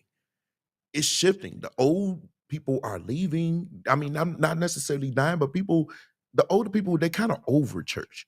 So you're getting a whole new breed of people. I'm looking at the church I play at, and a lot of them faces are new. These are new people, and they straight off the street, some of them. They straight off the street, and they want something different. But they don't understand church. They don't understand what to do. They don't understand or whatever. Like if we play a certain musicians and singers, we know we can tap into something to make you get into your emotions or whatever. And they know that part. And they know when the music is hyped, they know the clap or whatever. And if the song is catchy, they will sing it. But every now and then they may be like, okay, we here, or whatever. So I understand how some praise and worship people can be. You looking at the audience and they just looking at you. So you looking at them and they looking at you and you like, look, dude, what's going on? And meanwhile, I know sometimes it's going in your mind what, the frustration. I'm up here singing my heart out and you just straight up not doing nothing. Like, you sitting here. We working. We you like, and I'm like, this is not me, y'all. I'm fighting for my life. Y'all killing me with this. That's how we feel sometimes. But we don't say it. I never like when praise and worship people excoriate or go at people in the audience because they're not getting with you. Out of every time that I've seen it, this is the worst I've ever seen. And the fact that the pastor probably wasn't in there maybe, but if he was, why would you let this continue in this way? Why? I don't need none of you. Now maybe this is the pastor. We might need to consider that because if he's talking about he can replace everybody up in here, then I'm thinking he's thinking himself to be an authority. So I'm thinking he may be the pastor. But if he is the pastor, let me explain this to you people, and I'm going to bring the tone down. You need to leave that church immediately because the Bible is clear. You're not supposed to be an overlord over your people. You're not supposed to rule over them like you're their king and emperor. And I think some of y'all get this thing twisted. You say some things over the mic that if you should say to DEE HEARNE over the mic, I'm going to be willing to fellowship. And my fellowship is not going to be good. My fellowship going to be, that's going to be the fellowship you're going to get. because you will not disrespect me over mic. You will not talk to me like you lost your mind. And that's what's been happening over the last few years. Those of you who've been watching Preachers Gone Wild since Preachers Gone Wild 1, before I even started numbering them, you've been seeing this happen too many times with somebody getting the mic, saying something slick or going at people for no reason. Maybe you sound bad, sir. We know your musicians do. We know they sound bad. But there is no way you should be verbally abusing anyone over the mic. Listen, I understand I'm not on praise worship team, but I play. So we see everything that happens in the church, especially where I'm at. We see everything. Raekwon them be taking pictures, the junk be funny, but we see everything. So I understand your frustration, but you got to find another way to do it. And here's the thing, ask God to be your help. I thought we were singing to him anyway. It don't matter if these people get with you. You leading them in worship, that's true. But if they don't get what you worship, you leading them. You listen, if I'm leading you and I'm like, come on, well, whether you come on or not, I'm going. I'm going to this place where we trying to go. I'm trying to go to this place. You can come along with me, but if you don't want to be there, guess who's going to be there? I'm going to be there. So when you catch me in my euphoria and my utopia of praise, now you want to come and join in, but I'm on a whole nother level. You got to catch up now. We could have been in this thing together. But under no circumstances do you get in the mic and you go at people when that's not your place to do. Let God do the sorting. Because if the spirit is really at y'all church like y'all say it is, because wait till I get next week or I'm going to be going. If the spirit is in your church like you say it is, you don't need to do that. The spirit will do all that cutting for you. It's going to do all of that. That convicting. It's going to handle the business. The spirit inside of you, even though a lot of times we ignore it. I went to a place service called the Youth for Prayer. He got on one little girl and asked where her mom is. She said she's not here, and he proceeded to tell her, "Woo, horrible mother she has, and the mother's out of line for not being at church with her." Yeah, that's what I'm saying. Overlord pastors out of line, saying stuff like this. But every now and then, your praise and worship leader say something out of line, the pastor will quickly redirect. I will hide your word in my heart. No matter what I can and cannot see, I will write the word in your heart. No matter how difficult it can be, I will hide your word in my heart. For those who looking at me funny, I still will hide your word in my heart. For those that come here to spectate, I will hide your word in my heart. No matter how tired you may be, you still have to write his word in your heart. It's not here to see the next person who can sing, I'm gonna hide your word in my heart. You're looking at me funny, but yet you sit there, bro, I will hide your word in my heart. I know what God has for my life, and I'm a winner, I will hide your word in my heart. Just like Pastor Tate, you missed his preach earlier. God's going to raise us up in front of those who looked at me down. So as you are looking, you're going to see me go up. As you sit there looking, you're going to see us go up. And I'm going to laugh at the devil. And I'm going to win over the devil. What? While you sit there mad, while you sit there upset, I'm going to laugh at your face. I'm going to give God the glory. We worship you, God. I will hide your word in your heart. Let's go. I will hide your word. Hey, I will hide your word, Lord. Come on, y'all. Put y'all hands together. I want to say something right quick. Can we clap our hands for our youth pastor, Anton Brown? Let me say this. I love everybody, but I want to do this. I want to say to the whole church and to the ones that are outside, y'all are not broke. I apologize for that statement that was made, saying that the church was broke and ugly and ratchet, whatever else was said. That is not how we roll. We're not going to call the people of God broke, amen. And so, as the pastor, that was my member, and I'm going to talk to him, and it was done on live, and so I have to apologize while the live is going. We do not operate like that. You guys are not broke. We can't call you broke and then actually sow a $20 seed. Say amen. And so I want to apologize to everybody. If anybody was offended, anybody got upset. I seen some of your faces like, y'all want to say nigga, please. That's what some of y'all want to say. Because if it was me, I would have said nigga, please. Amen. And I nigga, please. Questions after church, who you talking to? And so I want to apologize, amen, as the pastor, amen, and as his pastor, I want to openly apologize to everyone because you are not broke. And so I love you. Thank you for coming and spending your time and being with us tonight. And matter of fact, look down your row and say, I got everything that I need. Tell somebody all my bills I paid, all my needs I made. Tell somebody I'm walking in overflow. Y'all ain't saying that. See, I'm trying to give you a second, a moment to rehearse what was spoken over you. And that's how you handle it, Pastor Lazarus. I know him. He's a musician, but he's also a pastor. Very cool dude. I know him. This is in Chicago. I've actually had to go to that church with Bishop recently. But that's how you handle it. You shut that junk down. You shut it down. Dude got up there saying all that stuff. Now, I like that song. Gonna hide your wherever. What was you saying that had to do with God hiding his word in your heart?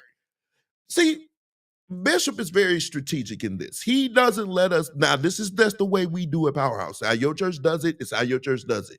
But he doesn't let us just go up there. Everything has to point you and direct you to God. Is worship. He doesn't believe in, getting up there and singing pray, like what we would consider testimony service songs or whatever. That has no place in our worship. It's strategically set to be worship and praise and honor to God. So all the songs that's picked, if you look at them and our songs that are picked, they always direct to worshiping God. And then we do our flow. Now, we've never done, I can't remember the last time we've done an outro. We flow into something else and then it goes into our prayer or whatever. That's the way our flow goes. But when they flow, they know that what is needed and what is required of them. So they would never do this because none of that had to do with God hiding his word. And see, I will hide your word in my heart is not praise. That's a prayer. That's a petition. That's you talking to God saying, I'll hide you. You're petitioning him to hide his word in your heart. That's a petition. That's a prayer. It's not a worship. You see what I'm saying? A worship would probably you being saying, thank you, God, you are awesome because you've hidden your word in my heart. You've shown your glory through me by hiding your word in my heart. See, that's more praise and worship. See, you're learning something now. And if you're saying that, how could you fit in going at people in the audience, because those two don't match, and you would feel the spirit be tugging on you like, bro, come out, because you're going too far, because now you've shown yourself to be Luciferian when you've made God's worship about you, because everything you said in that moment was about you. So you need to be careful that you don't do that, because you've taken glory and honor and reverence and praise and worship from the Most High to you. That's the scary part. So when you are in praise and worship, to me, and it's just me being honest, this is just me in my opinion, that is so important, because you are the first thing they're going to hear in most churches, and your job is to lead them into worship, to take them to that place. By the time the pastor or the preacher get up, he or she should not have to work hard at all. It should automatically be there.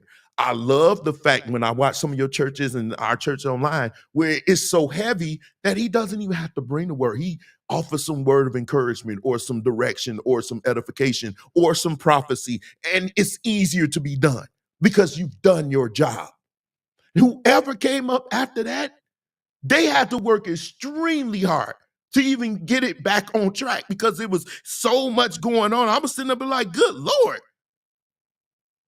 I was like, dude, as he was singing, you may be looking at me, you broke. God is gonna hide his word in my heart. You may be ugly when you look at the mirror, but God's gonna hide his word. How you gonna get back on track after that? You can't.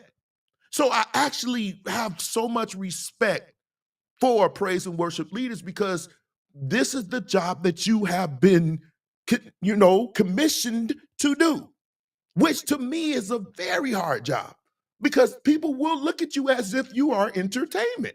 Because now we're turning off the lights. We got lights flickering and smoke machines. We got cameramen flowing everywhere. And whereas I'm with the 21st century, I'm a techie. I love it. But we got to be careful because now you're looking, we are in the 21st century church, but you don't want it to be in the people's mind that this is entertainment because we have pews. They can stand. Like I've been to one church and they had no seats. You had to stand the whole time. Now their service wasn't that long, people, but you stood. That's not our church. We got pews facing the stage. So you put in your mindset that you're being entertained because when you go to the movies or you go to a play, you sit, it doesn't not look the same. There are chairs, you sitting there. The stage is there. You're being entertained. So the thing is, the challenge is for worship leaders and praise and worship members is to get them back on point to understand that we're not entertaining you. This is corporate. We should be entering in together. And I know it can be difficult, but you should never resort to going at people and saying stuff, whatever. Continue to give God worship and praise, leading the people. That's just my opinion. That's just my opinion. And I've been wanting to say this for a while. And listen, I used to kind of side-eye praise and worship because I'm from Kojic. We used to do testimony service. So when praise and worship jumped on the scene, I just really couldn't. It took me a while to get to it. I started reading this book, and I never finished it, but I started reading it when I was younger. It was called The Anointing of the Minstrels. I think it was written, Juanita Bynum's brother wrote it, I think. Tom Bynum. Y'all can correct me if I'm wrong. It's been so long. But it was before I even moved to Milwaukee, so we talking pre-2000. But I think it was Tom Bynum. I might be right. Somebody can help me, but I think it was Tom Bynum. And I was reading parts where he was talking about this thing and how important praise and worship is. Juanita Bynum is big on praise and worship. That's her thing. She teaches that. And so now that I've come to understand it to a certain degree, I have more respect for those people who lead in worship. And I'm amazed that you can actually get up there and do that because I know you see those faces looking at you. And the crazy thing is these people sometimes treat praise and worship leaders like they're gods as well. So you got people out here that may know what you used to be. Oh God, I'm about to step on something right now, but I got to go here. Can you imagine having to minister to somebody that know your past, that knew what you used to be and know what you're probably struggling with now? You have to minister to them and lead them to a place of worship. When they sitting up here judging, you feel the spirit, them judging you. You feel them looking at you. And some people don't believe everything being spirits, but there is an energy. I was talking about people earlier, talking about negative energy. You could feel that. It permeates too. And you can see that. I can't imagine what you feel. See, musicians, we're given a pass. We can smash the whole church and everybody still worship us. But when you on a praise and worship team or you're a preacher, when they know your dirt and they know you still struggle, because you always going to struggle with that. Some things are going to stay with you to the day you close your eyes in death or to the day you are whisked up away in the rapture, if that's your theology. This is going to be with you. This is why I say I am the way I am, because I do realize that there are some vices that Derek has that's going to stay with him. He's going to fight, but most days he's going to lose or be tempted to give in. These are the things. This is the real. These are the things that most people won't even talk about in church. And this is that preaching that y'all want me to do, but I'm not going to do it from a pulpit. I'm doing it now. But you got to minister to these people that know your dirt. And here's the thing that's going to mess you up. When you've just committed that wrong, you just did it. And now you have to minister in front of the people that you just did it with. And you have to ignore that and still do it. And I don't think you should be sat down if you made an error in judgment, because everybody's going to do it. Everybody. So, whoa, just because here's the thing that I don't like, and I'm gonna move on to Kim. But I find that some people, you old and dried up and you can't do some of the things that some of us can do. And now you want to judge them for what you could do if you could. No, we don't do that. I don't do that. See, my level of thinking is somewhere else. I don't do that. I don't judge people off of that. The only time you will get me is if you telling me not to do what you just doing without telling me you doing it and you trying to help me not to do what you doing, if that makes sense. See, that might have been too deep for some of y'all. But I don't think y'all really, really realize how serious this thing is. So to my praise and worship leaders, my praise and worship members, I love you and I respect you. I know it's difficult. Don't do like this ninja or the one before it. But I know your frustration. All I can do is encourage you to continue to do what you're doing, because a lot of us, we appreciate what you do. We appreciate what you do. And a lot of you do well. You do your best, which is the only thing that can be asked of anybody. You do the best that you can. You do what you are tasked to do. And in that regard, I respect you and I love you and I hope that you will continue. And don't ever do what some people like to do, which brings me to Kim Burrell.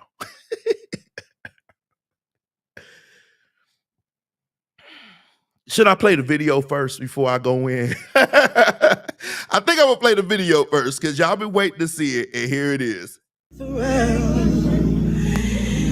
Lift your hands when I say thank you.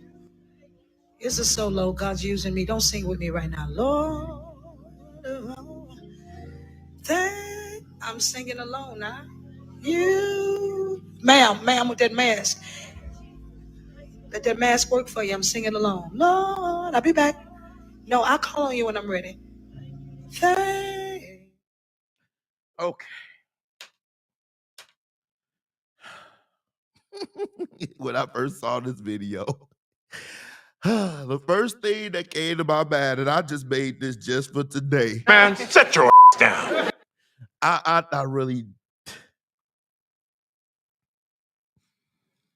I'm trying to find the most strategic way to do it, because when I saw it, I immediately was in my way. I was like, perfect.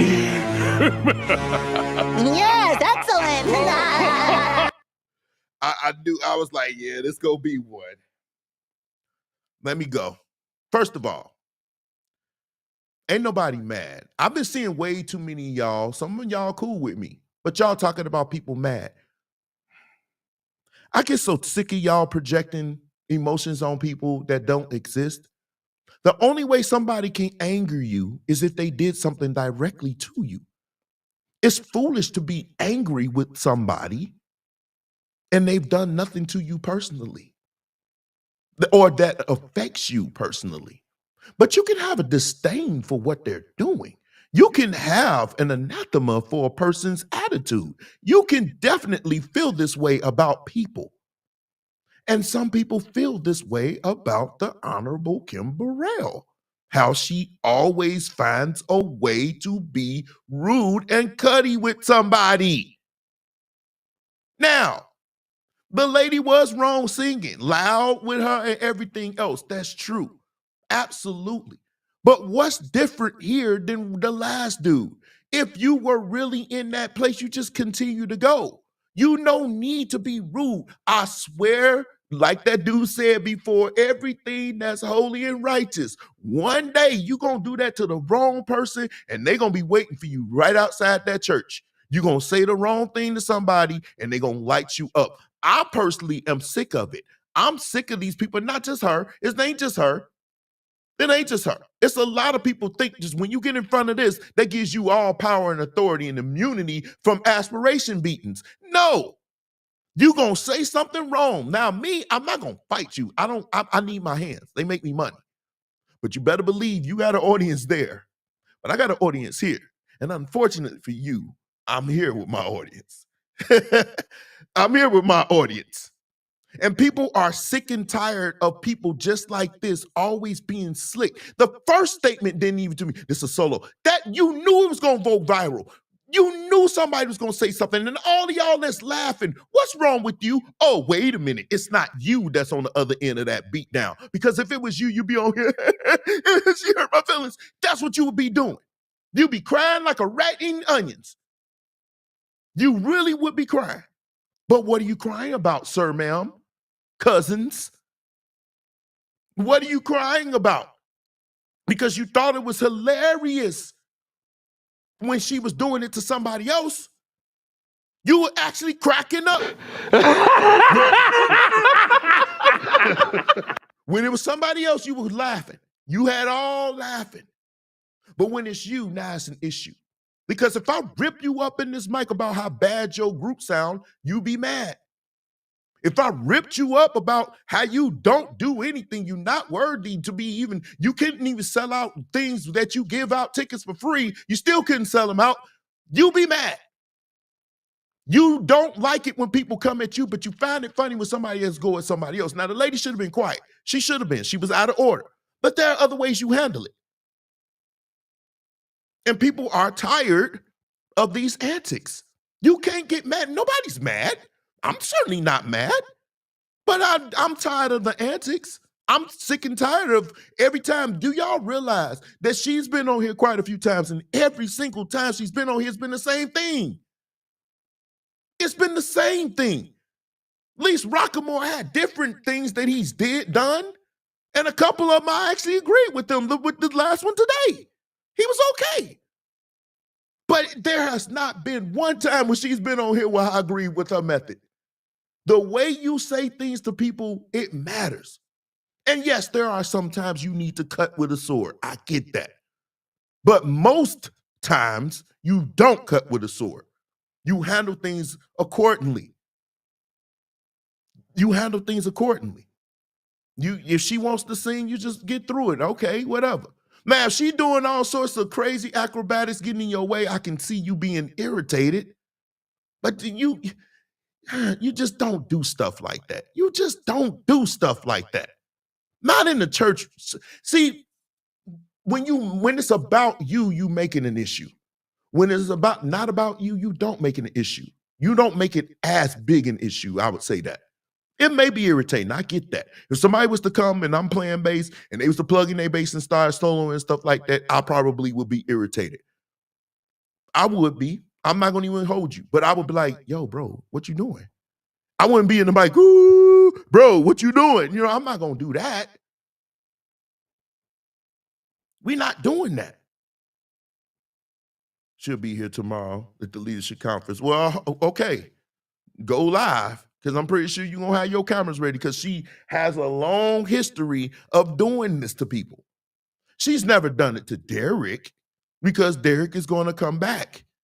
Or those of us who play bass, we know we could just go, sit that thing down, watch it go.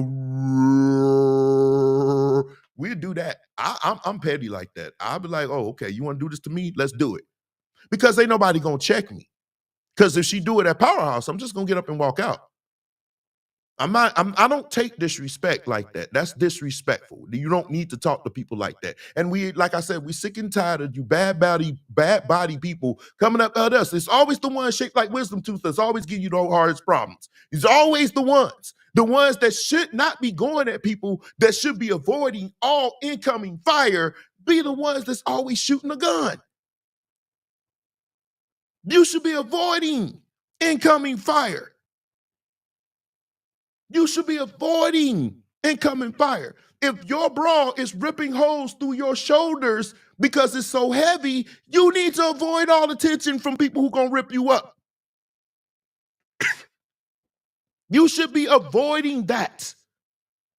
It's gonna take somebody to really, really rip you to shreds. Somebody that's gonna do like Cat Williams did to that one woman. Then you gonna learn, stop doing it.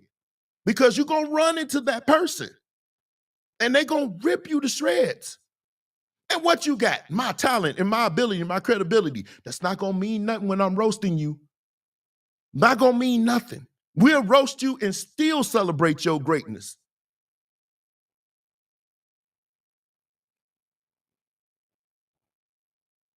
We will roast you and celebrate you at the same time. There is no, listen, gospel music does have their gems. And some people, they change and transmogrify gospel music into something else. She was one of the first that I've heard do jazzy stuff in gospel music and incorporating her style. She's a trendsetter. But that doesn't mean you get to be nasty to people. That doesn't mean you need to do that to people. Listen, if you gonna come for me, you dang well better be a Beyonce or Rihanna. Because if I see any flaw in there, I'm gonna rip you. Only reason why I'm holding on to dear life right now and I'm not going full throttle is because you've never done it to me personally. But I am sick and tired of you doing this to people. People have feelings, they have whatever. And you can say, let that mask work for you. Oh, my mask would have worked for me when I got in front of this mic. And you probably could be Cuddy too, but I guarantee you I'm gonna win. I got some bullets in this gun. I got some bullets in this gun. I had that happen to me as a singer, and it was a distraction, but the church is just that, church. So that means it's a corporate worship. It translates to all can sing along, right? I later told my choir, as the music director, how much of a distraction it is. Okay, so please refrain from doing such worship. There's a time and place. It really is. Hey, listen, nobody's beyond getting roasted. Everybody could be roasted. But I just don't like it. Especially when you're doing it in front of camera and you're doing it in front of people. You just nasty. Like Cherie said, it's just for no reason, for a sport. You're just doing it now because you just think you're getting your rocks off by doing, because it keeps happening over and over again. And this has been your thing. This has been a definition of who you are. And you people say, well, she's not really like that. Then show me the video where she ain't doing this. Because I got numerous videos where she doing it. Just ripping people up. Like you could just say anything to anybody. I swear, this microphone gonna get some aspirations beat. I promise you. One way or another, this gonna get some people beat. And since I'm going, I might as well go all the way. Because I didn't get a chance to go at your girl. But now I'm gonna do it. A couple of weeks ago, because I love gospel music, I love gospel music artists and everything else. But a couple of weeks ago, this hungry hippo got up on here and tried to rip up every gospel artist and tried to say that all of them, the ones was on there. God forgive me, I'm not trying to rip her up. Please, God, hold my tongue. I'm gonna fight. I'm not gonna rip up. I'm behave. But she got up on here and said all the gospel people on Sunday's Best were cheating on their wives and doing all this other stuff. Because somebody got on her page, something that happened, and she got up on her, somebody said on her page, and she felt like they were coming for her. And you know, some of y'all people, y'all like to come up on people's page and try to proselytize to them. You do. I ask you to refrain from doing that here unless you're ready to go there. I'm not going to be insulting. I'm not. But you're going to learn you out your league. Because the way you know you beat somebody is they start attacking you personally. Then you know they don't have anything. They can't battle you. But this chick had a nerve to go with them because somebody said something. They said, only thing they said was call for her to be delivered. Listen, I know how these holy rollers are. Y'all come on my, well, they used to. They scared to do it now. But they used to come on my page or in my inbox. Come on, we're going to pray for your deliverance. Don't pray for my deliverance. Pray for your own. You need to be delivered. Because if for anything, you need God to save you for what's going to happen if you come on my page with this again. So you are in need of deliverance and salvation. You are in need. But this chick gets on and goes now because somebody said something to you about your deliverance. The first thing you did was go with them. She said, Lord, deliver us from pastor hoes and pedophiles. Deliver us from self-righteous congregants who send their money to liars and pimps in plain sight. Then come deliver me. The nerve you have. I was the only artist judge on Sunday's Best that wasn't effing somebody else's spouse, fornicating or messing with kids and boys. But you have smoke for me? F out of here. You ignorant church going brain dead a-hole. This was holy language. It didn't need an interpreter either. I'm a child of a preacher, 3 generations, and I have no desire to be named among gospel community. Wonder why? You don't, because you already know what it is and are content to be a part. A part? Don't you mean, you idiot, a part, not a part. Y'all be best killing me, of the cover up that has been happening for generations. My advice, get off my page now and prepare to have me tear you a new one every time you are. This was unnecessary. What did these gospel artists do to you that you felt like you had to put them out there like this, even if it is true? First of all, where have you been? We already know. We knew a lot of this already. You ain't telling us nothing we didn't know already. We know some of these gospel artists out here. We know some of these preachers are out here. We know some of the deacons, elders, the missionaries. They doing more than missionary style. They're doing doggy style. They doing cowboys, reverse cowgirls. They doing all heel to toe. They doing all of this against the wall, washing machines, microwave ovens, dishwashers. They doing it all. We know this already. We've been knowing this for years. You ain't telling us nothing we ain't know. So you think you doing a good job of airing this out, ma'am? No new news.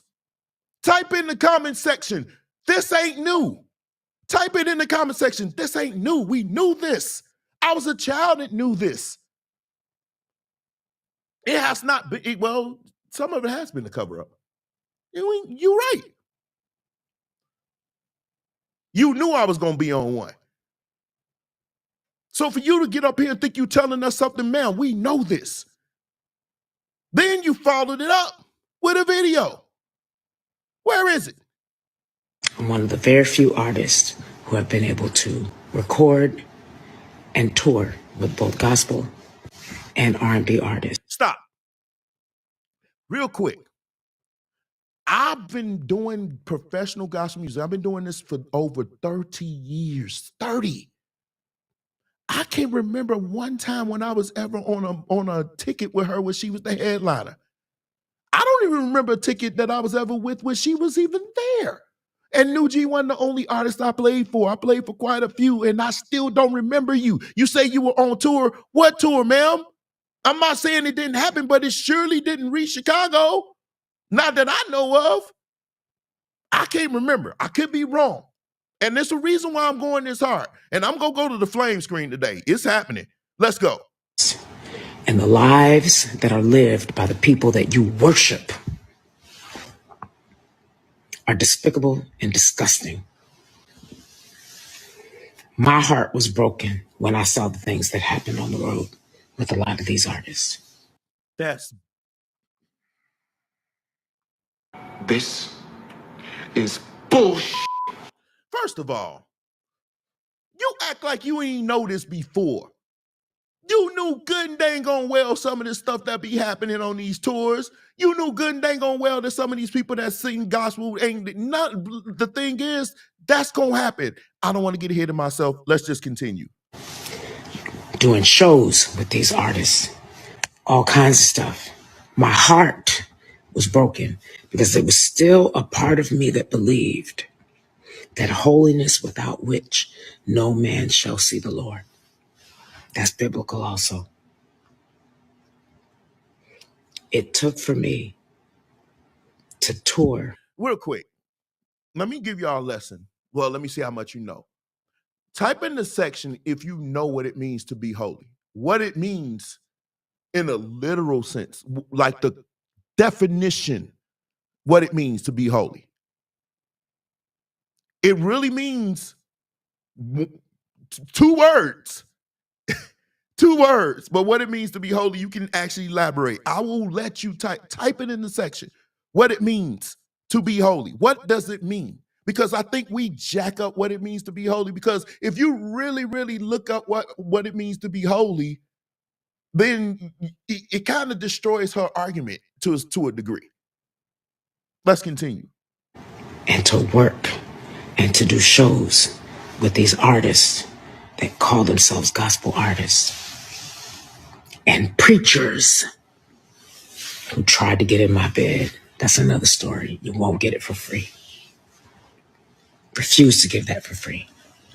Some preachers that's all So is this the holy thing to do? To sell the story about preachers that want to get in your bed? over your timeline and in your YouTube right now. That if they could have gotten me in my bed or in their bed, they would have. But I don't play those games. Fuck a man. I fear God. So you hear what she had to say. She said, and you had this right, dedicated and consecrated means to be set apart. It means to be set apart. So can you be holy and still be a secular artist? Can you be holy? Can you consider yourself to be holy or practice the things of holiness and still be a quote unquote secular artist? That's the question. Can you be holy and be a secular artist at the same time? That's the question. If the definition of holiness is to be set apart, consecrated, and dedicated, can you be holy and do other stuff, what we would consider to be worldly music? Because if you are set apart for the work of the kingdom, that means there is no, see, the problem is there is no lukewarm. You either hot or cold. God said, you either with me or you are against me. There is no other way. You can't straddle the fence. According to this level of theology, I'm not saying I subscribe to it. I'm just telling you, according to this level of theology, especially when we talk in the more traditional churches, there is no straddling the fence. You cannot be hot and cold. You cannot serve two masters. You serve one, you hate the other. It's really just that simple. So you really don't understand the concept of holy, and it's not being taught to you. So you don't know. So that's why you feel like you can do both. That's why you feel like you can do both. Because you're not being taught that there is no gray. There is no gray. That's in the Bible. You either for me or against me. That was absolutes, and I don't deal in absolutes, but the Bible's clear. You either for me, you either love one and hate the other. There is no, you okay with some of this? No, you're not. Now, having said this, look, she said she saw some stuff that they did. Yes. Do you want to know why? Because they are gospel artists and not God. They are going to do some things because you went in with the thought, and that's why we need to be careful. We need to demonstrate a level in front of these people because everybody cannot handle this. Because they look at you and they think you're supposed to be perfect. Meanwhile, they do everything under the sun. That's another thing that we don't talk about. Pastors are asked, pastors, preachers, gospel artists now, you are asked to demonstrate a life that the people who are judging you don't demonstrate themselves. And they are expecting to live their salvation through you. They are expecting to see God through you. So it leaves them totally secured in everything that they're doing because as long as you are doing right, they feel like, well, I can live my holiness through them. That's why you can't do what they do in front of them because they don't understand that. Because meanwhile, they're going to judge you just like what just happened here. But the thing that drives me crazy about what this person did is when she said on another post that these artists, they couldn't make it in mainstream. She pretty much took a huge crap on our artists, on our gospel artists. Said they could not make it in mainstream, so they settled in gospel music. Ma'am, I took personal offense to this. I took personal offense to this because I'm sitting up here like, really? Ma'am, you didn't make it in mainstream. Last I checked, you're not blowing up the charts. Your number one was because you did it with Whitney Houston. If Whitney Houston wasn't on there, you would have spent only like 8-9 weeks on the charts. Last I checked, Mary did double that on their songs. So did Kirk Franklin. They blew you up. They more known on your charts than you were. They chose, and they're in gospel music. That means they had to come over here and recognize them to bring them and still did better than you. And you took crap on them? How dare you? And here's the thing. You came over here And your album debuted at #1, but it didn't stay. You want to know why? Because you learned something over here. Over here, you average. Because all these Billies over here can sing. We got 13, 12-year-old kids that can outdo you over here in gospel music. Singing ain't no. The only reason why people bought your record because you did have a name, but they know your name is trash now because you couldn't even sell out a trash bag convention for you to sing gospel music. We don't want to hear you. You ain't a gospel artist. You've never been. You will never be a gospel artist. I don't even know why they had you on the show because you know nothing of gospel music. You 3 generations in, but you spent your time singing with the Isley brothers and them. You don't know this over here. All of them people, you was out of everybody that judged that show, everybody could out-sing you. All of them. You didn't do better than Mary. You surely didn't do better than Kirk Franklin. They still, if Mary did a reunion tour and did all their songs, they could sell out stadiums. You still working and can't sell out clubs. You can't sell out clubs. And if they got together and said, we're going to do all our hits, they will blow up. If Kirk Franklin said, we're going to do a reunion with the family, we're going to do God's property, he would sell out. You can't sell out nothing. Nobody wants to hear you sing gospel music. You can't even sing R&B. You tried. I think you tried to do another gospel. What happened to your record that was supposed to come out? Did that come out? And the only reason why I'm going at this because you decided to go at gospel artists, and I take personal offense to that because I've worked with quite a few of them. I've done work with them. They may have my bass on their track. They may not have physically called me, but my bass is on their track. My bass is on their track. My playing. And you ain't talking, which brings me to this. She deserves this harsh criticism. And even if I never played or produced or did anything on anybody's record, I still reserve the right to give my opinion. We got people out here that feel like people can't give their opinion because they have no credibility. Whereas credibility does matter in this industry, especially. It's not end all be all. If you have a mic and you have a phone, go live and speak your truth. Speak your opinions. Whether we agree or not, we don't have to listen to you. But don't let these idiots come out here and tell you you shouldn't speak. If you want to go live, you go live. If you want to speak, you want to go speak. You can go speak. It's people out here that's called me all sorts of names and B's and everything else. And to them, I say still go live and speak. Speak your truth. I don't have to listen to you. And I'm not. But you can speak your truth. Whether we give them an ear is the issue. But I got credentials over here. So it ain't me. I can speak on this because I've done gospel longer than some of you been alive. And I took personal offense to somebody that don't do gospel like that, going at gospel artists like you could outdo them. In what world? You can't. Only thing you can outdo them in is doing craziness, saying crazy stuff, getting sued by car dealerships and eating burgers. It's the only thing you can outdo them in. And picking horrible husbands that don't even like you to sing happy birthday to them. You can do that. Because that's where all this thing started. You late. You need to catch up, Greg.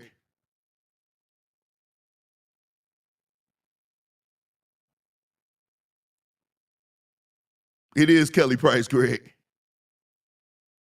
So I hate when people stop going at gospel artists. We know our industry ain't that big. We know it's not a big revenue grabber. But don't act like it doesn't have its place. Because R&B artists come over here to die. They don't come over here.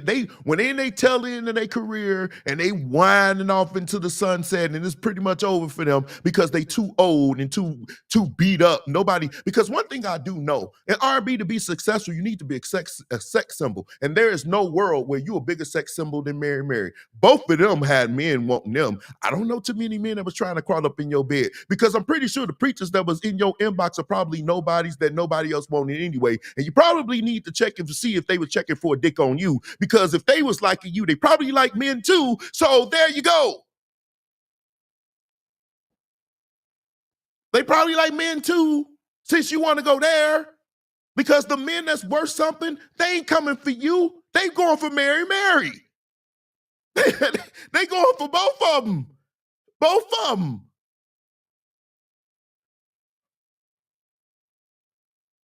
They ain't going for you. So I want to know what preachers you talking about. Because I'm pretty sure, and here's the thing, it goes to what I say all the time. Y'all conflate what a man want to do with his dickenosis with what he really wants to do with you long term. We don't value that part like we do our money. Did you notice you said they want to get in your bed, and after they finish dumping off, they're gonna drop you off like your last record label. They're gonna get rid of you. They don't want to have anything to do with you, and you conflated that they wanted you. No, they wanted sex with you. And if they look up and see you with a bonnet, they're not gonna want you either. They going by what they see in these doctored up Photoshop pictures. They don't see what you see on what they see regularly. And if they trying to get in your bed, that's the only place where they gonna drop you off. And once that ends, they gonna be gone. But you chose, because you are unhappy with that reality, you chose to go at gospel artists that didn't do nothing but was nothing but nice to you. And here's my thing. You want to go out here and say they doing something to little boys, you better be careful with that, because that's defamation. And they can light you up for that. They can light you up for that. Because now you bringing the law in, you saying little boys, people's ears get up and they say, oh, wait, you can get in trouble for that. Them fornicating and everything else, roll the dice. Roll the dice. Like I said, you Captain Obvious with that. We knew that already. We don't, see, smart people don't worship these gospel artists. We know they people. And it's been a long time since I've heard a gospel artist sing something like Get Right With God, Stop Sinning. They all singing praise and worship and good tidings. So they can sing that and still go up here and sleep with the whole cheerleading squad for the Lakers. It don't matter. That doesn't, they're not singing something being hypocritical. I understand you saying they should be exhibiting something, and I agree with you in that regard. But to really, really excoriate them because you saw them do something on tour, we ain't doing that. Because my question would be this: what were you doing? Because they wouldn't feel comfortable doing something around somebody who was sitting there watching them, like they was really judging them. So when people come back and say you were doing something, I always ask, well, what were you doing? Like if people come back and say, man, he was dogging you. Okay, they felt comfortable doing that around you. So what were you saying or not saying while they were doing it? But y'all gospel artists, y'all need to be careful. My fellow gospel artists, the ones that I can Google and they actually have something relevant, be careful who you do your dirt around. And be careful who you talk to. I know sometimes we like to let loose and be us, but you need to be careful who you're doing it around, because they will turn around and use this on you. And I know the artists that were on that show, the judges, I know they were disappointed in what she said, and some of them actually fired back. But for those that may have been talking a little bit too much, because we know some of us, we can throw some combos in our cuss words. And some people look at that and say, oh my God, they're horrible. You got to be careful with that. You got to be careful. I don't know. I agree with you in this regard. She's trying to be relevant. But don't be relevant you don't do that bringing down somebody else. If your talent at this point can't get you relevant, then it's over for you anyway.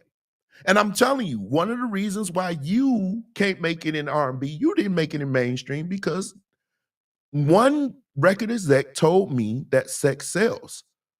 I couldn't name 5 men that would want to sleep with you. You're not a sex symbol. See, gospel music, we don't care. We care that you can sing. We've had many silverbacks come up and through here in Rec Shop. Some of our greatest gospel artists were not much to look at physically. And that was okay, because we didn't care about all that over here. We used to didn't. Now, it's kind of changing, but still. But no, we really don't care. There's a lot of Billies over here that can sing that ain't much to look at. But they gonna sell records. People gonna want to hear them. They gonna sell out or whatever. They gonna have their little things and people gonna show up. So for you to go and be like that with gospel artists, I took personal offense to that, because I've dedicated my talents and my skills to doing gospel music. And I took personal offense to that, because I don't think that was a fair assessment to say you settled for gospel music. Some people just wanted to do gospel music. And some people have made a good living doing gospel music. and you decided to go, which was stupid. You decided to go at the ones that's doing the best, that are doing better than you. That's stupid. Use your common sense. It makes none. It makes no sense. You could probably go at me. I'm just a bass player. I played for quite a few people, but I'm just a bass player. You could probably say you ain't doing nothing. And let me say this, and then I'm gonna go. But I need to say this. Black people, whereas financial, financial success is good. It's good. But it should never be everything. Why do we always conflate that with something? Or she got more money, or they got more money. It's a lot of people that are pushing up daisies right now that are rich, that were rich when they were alive. And it didn't stop them from being so depressed and unsatisfied with their lives that they took them their own lives. It's a lot of rich people pushing up daisies right now because they took their own lives. So if money was the key to success, then it's not demonstrated by those people. There are quite a few people in the news right now that are filthy rich, but they're having a whole lot of issues that ain't got nothing to do with money. But the first thing y'all want to throw up, oh, he got money, you don't. She may make more money than I do, but I'm guarantee you I'm not on live with a bonnet on crying and saying that you will never hear me talking about nobody in my inbox. I'm not going to share it. I don't do that kind of stuff. I wouldn't do it. Preachers, pastors, prophetesses. No. Bro, she's been in the game too long. She acting that way. Her relevancy train is not sitting in the graveyard. It's beyond the graveyard, which is why she's doing this. And I just don't want us, look, as gospel artists, we got to stop. And people who are gospel artist fans, we got to stop giving these people, because it's going to be more people. Have you noticed? Think about it. All these R&B artists, every time they try to do a gospel record, it always does well initially. It may debut high, but it never stays. It never stays. Once everybody gets over the hoopla of XYZ did this record, it never stays. It can't compete against the ones that's been producing gospel music for you guys forever. It don't compete with them. It doesn't. It's just once you get past the stop, you was to say, I don't know who this person is, I'm just going to listen to the record. You would call it trash. That's what you would call it. You would call it trash. But because we so starstruck, when they put out a record, we immediately think it's going to be fire, like y'all did Kanye West. When is next Sunday's service, by the way? But like y'all did Kanye West. Y'all thought it was the greatest thing since sliced bread. I thought it was okay. I thought it was decent. But y'all was ready to say it was the greatest thing ever. I never thought that. But it was Kanye West. Had it been, and Florida A&M been putting out records forever, and y'all never really put them on the map like that. But here Kanye West did something similar to what these HBCUs be doing, and y'all was ready to throw the world at them because it was Kanye. See, I ain't never been that person. I don't do that. I don't do that. So I'm sorry you had to come to the flame room. Sorry, not sorry. But you're going to stay off my gospel people. You're going to stay off of us because we don't bother you. We've accepted you. Some of our greatest vloggers have had you on their show, caring about you, caring about your story, trying to figure out what's going on with you. And this is what you do? The gospel community surrounded you when the world threw you away. They called you crazy and everything else under the sun when you fell off the cliff. It was gospel people and people in the church that was looking for you, trying to find you, making sure you were okay. It was people that was doing that. It was gospel people.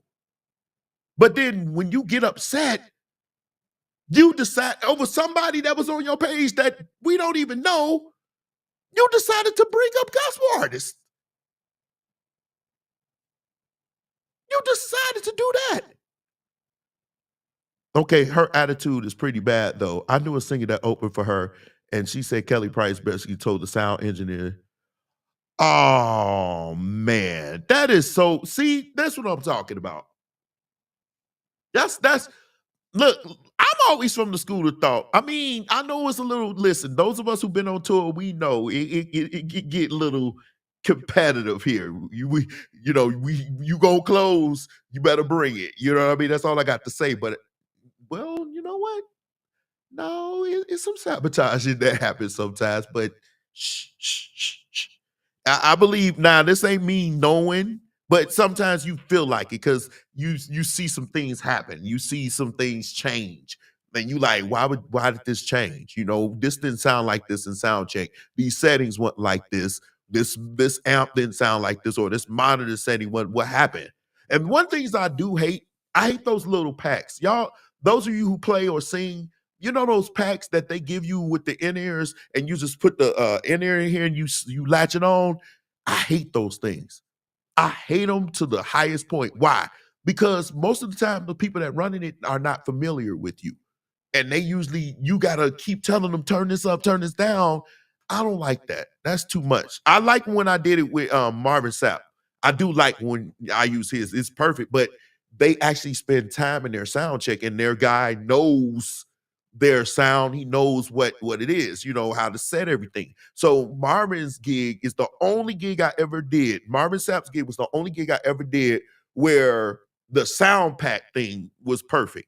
That's the only gig I ever did. Every other time I've done it with that little thing. It's a little black thing. And you put your in-ear there and it usually clips onto your belt. I usually just throw it in my pocket or whatever. But I hate that thing. I hate it to the highest power. Marvin Sapp's gig is the best for it, period. Second to none. I've never done a gig when nobody had it right but his. I hate those things. I hate them. Anybody that's using them? Nope. What up, Chris? So I hope y'all enjoyed the show. I was gonna rip her up. I kind of was gonna push the envelope, but I don't want to come across to be. I don't want to rip you and just rip you to shreds. But you just needed to know you ain't the greatest over here. You not. There's so I can think of 10 singers right now that's better than you. And then I'm gonna leave with this, but when I did see her sing gospel, I can't remember where it was. It might have been on Sunday's Best or whatever. I don't know, but I did see it, and I was sitting there like, "This it? This it?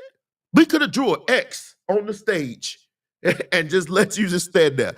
No, sweetheart. And the thing is, I know we get so caught up in emotions. Y'all be like, "She ain't got that oil." Whatever it is that y'all call it, the oil, the anointing, whatever. I didn't see none of that. I felt like I was watching somebody sing on what's the name of that show, American Idol, sing a church song. That's what I felt. There is an art form to singing gospel music. There's an art form to it. There is something else behind doing gospel music. It's something. It's the it.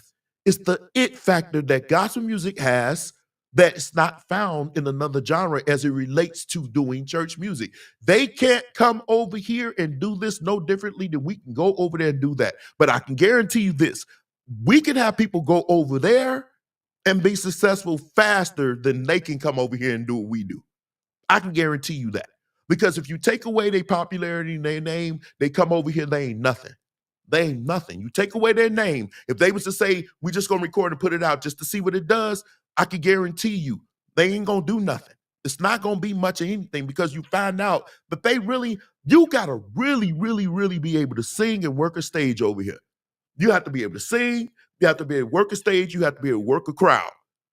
You have to have charisma over here. You can't come over here and not. No, you got to demand it. Even the people on Sunday's Best, some of the people that were singing on there, they killed her. They killed it. You couldn't stand a chance with them. You have your name. And the only reason why you even did anything over here is because you had a name. Because if you started over here, you wouldn't do nothing. You wouldn't do nothing. You're not that good. I've never been impressed with you on either side. Never.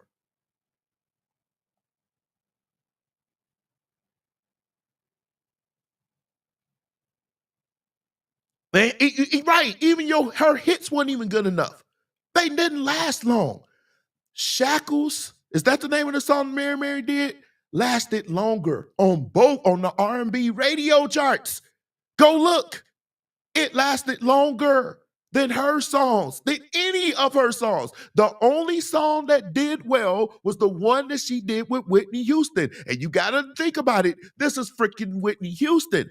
That's why that lasted. But take away Whitney Houston off that song, nobody cares. She never had none of them other songs do as well. They were not even remotely close. Mary Mary's almost all of their singles did better.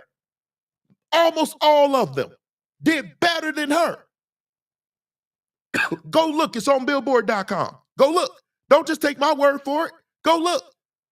Almost all of Mary singles, the ones that were the hottest, they did better than all her singles. All of them. And some of her singles had cameos with people. And they still didn't do as well. So for you to make that statement that they couldn't make it in mainstream, I believe Mary could. I believe if they really wanted to be R&B, they could. I believe Travis Green, he would have a place. They would find him a place. They would have to be strategic, but he would do it. Kurt Franklin is gospel. So of course he wouldn't. But he found his niche. And he found the way to be successful doing gospel music and outdoing you in R&B. His songs, when they come out, especially the hottest ones, they outdo you. Kurt Franklin is one of the most premier writers in any genre that Billboard has ever had. That's not debatable. It's an article out here that's talking about Kurt Franklin. He's one of the most premier artists our generations will ever see. And he writes gospel. But he has the most number one on any charts ever. Go look. Go look. It's there. They say he's one of the most premier writers. I agree. So you get that. You came over here. If you were so great, you would have outdid. We would be talking about you over Karen Clark. We ain't doing that. We be talking about you over Dorinda. We ain't doing that. We be talking about you over Kim Burrell. We're not doing that. We be talking about you over what's her name? The one, Tasha Cobb. We're not doing that. We would take Tasha Cobb over you. We would take Crystal Aiken over you. We would take pretty much any of them singers over you. So when you say we couldn't make it a mainstream, then that means you would come over here and dominate. And you didn't. You didn't. As We Lay did well. It did. But it did not do as well as Mary's songs.